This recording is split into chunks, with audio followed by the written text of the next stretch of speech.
This month marks the 7th anniversary of Pokémon Go. 7 years of adventure, incredible Pokémon releases, and loads of ups and downs. Today we go back in time all the way to 2016 and the beta release of the game to get a better understanding of the 7-year journey that is Pokémon Go. Did you know that Pokémon Go had a closed beta that looked and played way differently than the game did when it officially launched? In March of 2016, the first beta officially released in Japan, followed by Australia and New Zealand in April, and then the USA in May. The beta ran for several months and then was finally shut down in June of 2016. And during the beta phase, Pokémon Go saw some massive changes and improvements, including the item Crystal Shards being replaced by Stardust and Candy. Then in July of 2016, Pokémon Go was officially released. And it exploded, becoming the largest trend worldwide and one of the most successful video games to ever exist. We all remember the incredible times that were summer 2016 Pokémon Go. Later that month, on July 31st, tracking was officially fully removed from the game, which was honestly devastating.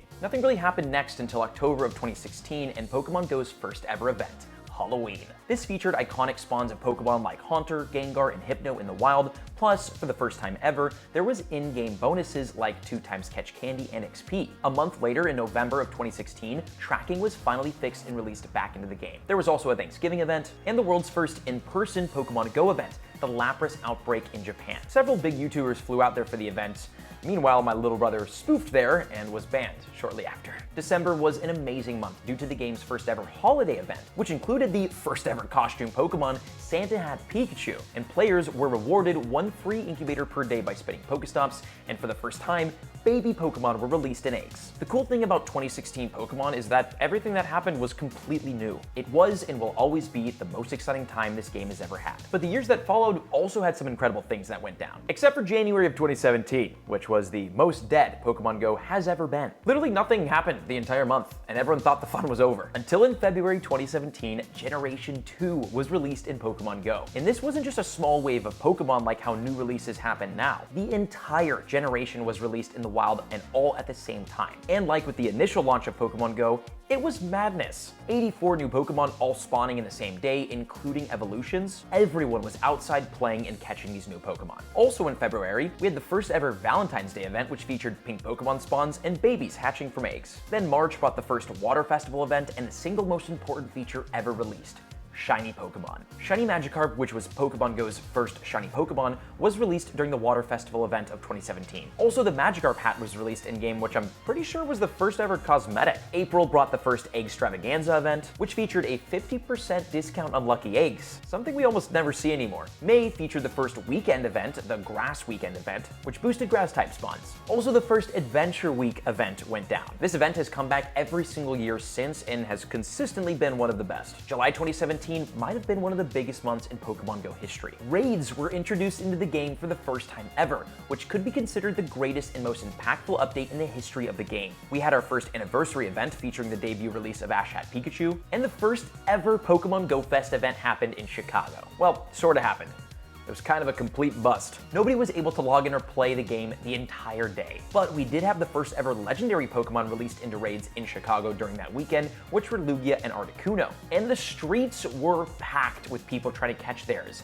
It was insane. August was also an absolute banger of a month due to the Yokohama Safari Zone event in Japan, which featured the first ever release of Mewtwo. This happened inside of a baseball stadium in Yokohama and was one of my best Pokemon Go memories. Summer saw the Equinox event and the first ever Safari Zone events across Europe, and also a new feature called EX Raids were introduced into the game, which was a new type of raid hosted at specific locations. This feature would later be used to host raids of very rare and exclusive Pokemon. And probably the greatest Halloween event ever went down in October of 2017. It featured Sableye and Duskull in the wild for the first time, and they could be shiny. Plus, there were really incredible spawns, including the first ever Witch Hat Pikachu. December had the annual holiday event, but this year we had 6-hour lure modules, 1 incubator per day from stops, and 20 new Pokemon released, including Delibird. 2018 was a pretty similar year as far as events went. Pokemon Go had found success with this new concept of limited time events, and they were going to keep that going. And in January of 2018, they introduced a new kind of event that would change the game forever: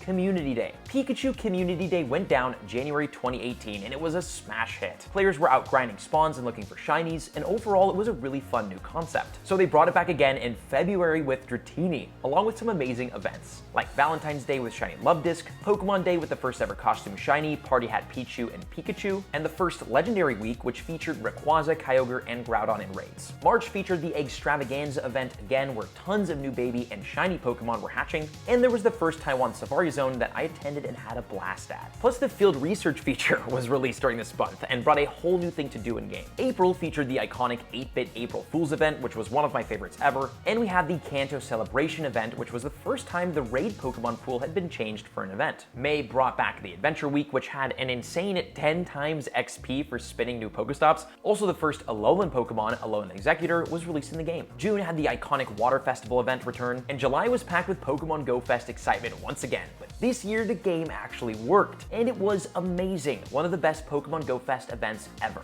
August was also super exciting with the Yokosuka Safari Zone, plus the Johto Festival event, where Celebi was released globally. September kept the excitement going with one full month of Mewtwo raids, plus the legendary birds with their shinies. And Meltan was teased during a iconic Chikorita Community Day, where it would spawn and then change into Ditto when caught. October 2018 created Pokemon Go's most infamous and rarest Pokemon to date, Fragment Hat Pikachu. November was full of events like Safari Zone Taiwan, the Hatchathon, the Let's Go Celebration, where Meltan was officially released for the first time ever, and December had the always amazing holiday event, which featured the Shiny Delibird release. January of 2019 started off hot as we celebrated Generation 3 with the Hoenn Celebration event and the new Shiny Groudon. February was packed once again with the debut of Shiny Meltan, the Lunar New Year event, Friendship Weekend, Valentine's Day, Pokemon Day. Over 15 new shiny Pokemon were released during this month. And this is a trend that would continue until current day Pokemon Go. Constant new events and shiny releases to keep players consistently interested in playing. March saw a fighting type event and the Equinox event with the release of Shiny Solrock and Lunatone. April 2019 was also insanely packed with events. We had the April Fool's event, the Bug Out event, the Extravaganza, Sentosa Safari Zone, which was one of the best ever. May, I'm pretty sure we saw the first ever legendary raid hours, plus the release of Sleeping Snorlax. And June, well, it was GoFest season, baby. GoFest Chicago went down, which was one of the best, and we had a 3rd anniversary event that released a ton of new shiny Alolan Pokemon. July featured GoFest Germany and the global release of Team Go Rocket and Shadow Pokemon. Yes, there was a time before Team Go Rocket existed in Pokemon Go, which is crazy to think about. August saw the release of my favorite Pokemon's shiny, Sudowoodo, and also GoFest Yokohama. This was my last time in Japan, and I've missed it so much. September of 2019 has to be one of my favorite months of Pokemon Go. We had 3 weeks of Ultra Unlock events, which were unlocked basically from challenges that we completed during Pokemon Go Fest. Week 1 had amazing spawns and shinies plus unknown and eggs. Week 2 had regional shiny Pokemon and eggs, and week 3 featured the official release of Shiny Mewtwo. Then I flew to Montreal and attended the Safari Zone event out there, which was amazing. October had an amazing holiday event as always, which featured the release of Darkrai. November had fun Reggie and Team Rocket events, including the release of the first ever Shadow Legendary Pokemon, Shadow Articuno. And the year ended with another amazing holiday event that had new shinies and fun spawns. Then we entered 2020. The year everything changed. It started business as usual in January with a bunch of fun events and new stuff, including Shiny Wild Gyarados in the wild for the first time ever, which was sick. Then February had a fun research day for Shiny Minccino, Valentine's Day with some new Pokemon and shinies, and then Pokemon Day happened, which brought back Armored Mewtwo and Clone Pokemon. This is the last time we've seen them in-game, and since then, they've become some of the rarest ever. March of 2020 became one of the most pivotal months in Pokemon Go history. With the COVID pandemic starting and many places beginning to lock down, Pokemon Go had to adapt fast to stay fun and playable during these crazy times. So this month, we experienced the first ever 6-hour community day with higher incense and wild spawn rates. Between March and April, other key features went into play, including more Pokemon spawning globally, double the radius for Pokestop spins, no walking requirement for Go Battle League, half hatch distance on eggs, incense lasted 1 hour instead of 30 minutes, and you got a spawn on your incense every minute instead of every 5 minutes. And the EX raid feature was officially removed. This time, we also saw the official release of Genesect in special research and a couple of other great updates like the Psychic Spectacular, April Fools, and Spring events. Then the most important update in Pokemon Go's lifetime happened. remote raids. On April 15th, remote raids were announced and introduced into the game, and they changed everything. May was filled with very fun throwback events for Kanto, Johto, Hoenn, and Sinnoh, which also featured some amazing raid bosses that players could now use the new remote raid passes on. And summer of 2020 was one of the most unexpectedly exciting times the game has ever seen. In the midst of the pandemic and all the lockdowns, everyone kind of figured this game and all the events would die. But in July 2020, Pokemon Go created a brand new event, Global Go Fest. They took the biggest, most popular event of the year and made it so that everyone could attend and play it no matter where in the world they were. Plus, those players who played that event got to catch boosted IV, Shadow Mewtwo, and Shadow Legendary Birds, which was awesome. The rest of the month had banger events followed by August of 2020, aka one of the best months in Pokemon Go history. We had Mega Pokemon released for the first time, the iconic events like Dragon Week with Shiny Dino released and Shiny Rayquaza in raids, Enigma Week with Shiny Unknown in raids, Unova Week featuring a ton of new Pokemon and the release of Shiny Roggenrola and Genesect. Then September was all about Mega Pokemon, and October saw some huge updates, including the official release of 12-kilometer eggs in Pokemon Go. And surprisingly in this month, Niantic announced that the COVID bonuses would soon be reverted, even though the pandemic was very much so still going. The community exploded in frustration and protest, to the point that the story and Niantic was trending all over the internet. Everyone was talking about Pokemon Go again, but not in a good way. The backlash was so heavy that Niantic quickly took back their decision and reinstated the changes, stating that these features would stay until at least June of 2021. November featured a ton of great events like Animation Week, Pokemon Home Celebration, and more. Plus, a huge update took place. Level 50. This was the first time since Pokemon Go's release back in 2016 that the level cap had been expanded. And for the first time, reaching these new levels didn't require just XP. There were challenges you had to complete. December closed out an insane year in an amazing way. 6 different themed events packed into one month, including the release of Shiny Celebi and the worst event ever, the Galarian Mr. Mime event. Plus, we had a New Year's event that was also pretty fun. 2021 was the 25th anniversary of Pokemon, and we all celebrated. January was filled with celebration events featuring Unova, Sinnoh, Hoenn, and Johto, all leading up to a brand new, first-of-its-kind event that would be brought back every year since. The Johto Tour. All 151 Pokemon from Generation 1 were available to catch, and they all could be shiny. It felt like a Generation 1 Pokemon Go Fest and has remained the greatest tour event of all time. March and April had amazing events like Weather Week, Rivals Week with a ton of new Pokemon released, and the Pokemon Snap Celebration event featuring the release of Shiny Smeargle. May was a bit of a slow month, but that's fine because Go Fest season was right around the corner. June 2021 saw one of the greatest events ever, the Bidoof Day event, where Shiny Bidoof was released and completely took over spawns for 24 hours.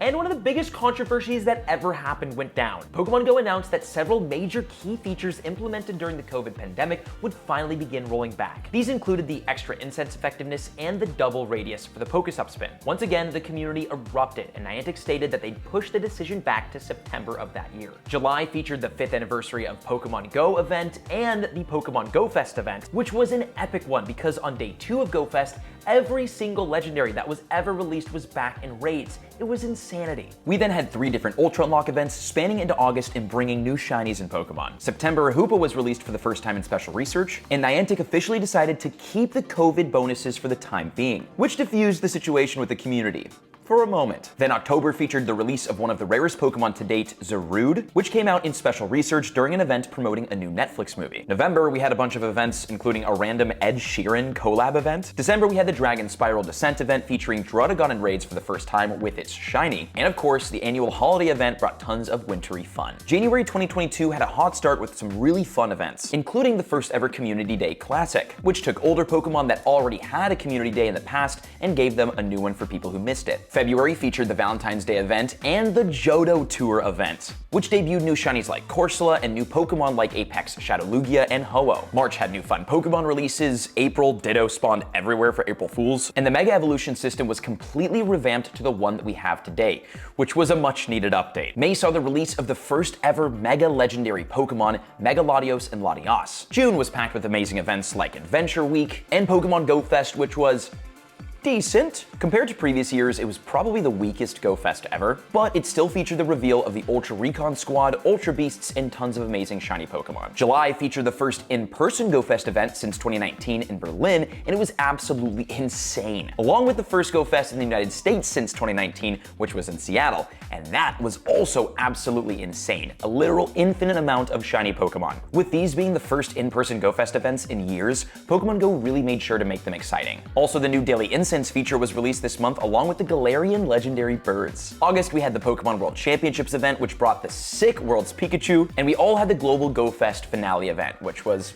pretty decent. It did globally release all of the Ultra Beasts that were released regionally at the GoFest in-person events, which was nice. October saw the release of Cosmog, which was a highly debated update. Since Cosmog had one evolution and then evolved into 2 other popular forms, the problem was that everyone only got one single Cosmog and therefore only one single Solgaleo or Lunala. People weren't happy. November featured the Dia de Muertos event with the release of the super rare shiny flower crown Duskull, and December had several fun holiday events. Along with another highly debated update, the paid release of the mythical Keldeo. January of 2023 saw a handful of amazing events like the Lunar New Year's event and the Twinkling Fantasy event, and February saw a brand new concept come to the game for the first time ever: in-person tour events. The Hoenn Tour was this month, and for the first time, it would have both an in-person event and a global event, kind of like a Pokemon Go Fest. The only problem was the shiny rates were severely nerfed for the global event, somewhat ruining it. But the in-person event that was hosted in Las Vegas was absolutely incredible. It featured shiny regional Pokemon in the 10-kilometer eggs and the debut release of Primal Kyogre and Groudon. March had a couple of fun events, and April had a honestly kind of bad Pidgey-themed April Fool's event. April saw a new kind of research event featuring team-themed exclusive costume Pokemon. May also saw a huge addition and update to the game, Shadow Raids, which also featured the first ever Shadow Legendary Raids, which debuted Pokemon Go's first ever Shadow Shiny Legendary, Shadow Shiny Mewtwo. And the raids were in person only, which was not a popular decision amongst players. July had some super fun events like the Water Festival and the Solstice Horizon event, and that brings us to the month that I'm currently recording this video, July of 2023. And we're preparing to head into GoFest month, which is now in August. Let me know in the comments, what was your favorite year of Pokemon Go so far? Thank you for watching, and happy 7 years of Pokemon Go.